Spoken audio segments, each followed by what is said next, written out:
Nakauwi na ang 31 Pilipinong nagpa-repatriate mula sa Middle East sa gitna ng gyera ng Israel at Iran. Narito ang report ni Gary De Leon. Nagliwanag ang kalangitan sa Qatar nang umulan ng missile mula sa Iran. Pero sa ere pa lang, naharang na ito ng militar.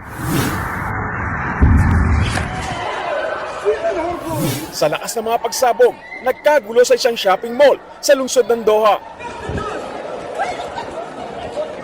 Pati ang mga nasa labas, nagtakbuhan nang makita ang mga missile. Wala naman nasaktan sa pag-atake dahil ang pinuntiryan ng Iran ay ang base militar ng Amerika sa Doha na Al Udeid Air Base. Ito ang main regional military hub ng Amerika sa Middle East. Sagot yan sa naunang pagpapasabog ng Amerika sa 3 nuclear sites ng Iran. Pero giit ni US President Donald Trump, weak o mahina ang pag-atake ng Iran.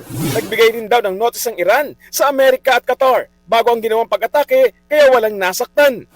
Samantala, kinundina ng Qatar's of Foreign Affairs ang pag-atake. Giit nila, karapatan nila ang bumuelta alinsunod sa international law.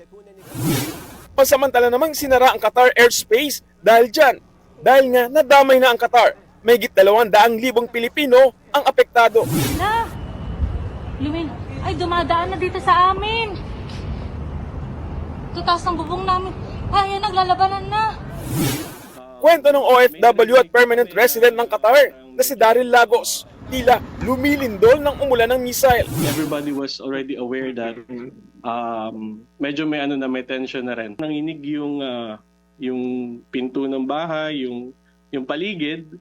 And yung experience ko was like parang may malakas na mga sound na tumutunog. Noong una parang fireworks, but yung parang pakiramdam, yung pag may naririnig tayo.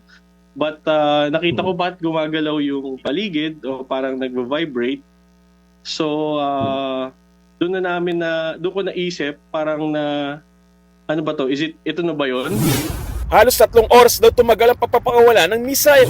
Tumingin din kami sa labas after na may mga debris na nahuhulog or parang may mga sparkles, ganun ba? Yung para may sumabog sa ere. Noong una, it was parang nakakapanik kasi narinig namin yung ibang kapitbahay namin or yung ibang na parang hindi rin alam gagawin kasi first time. Matapos ang airstrike, muli raw tumahimik ang paligid.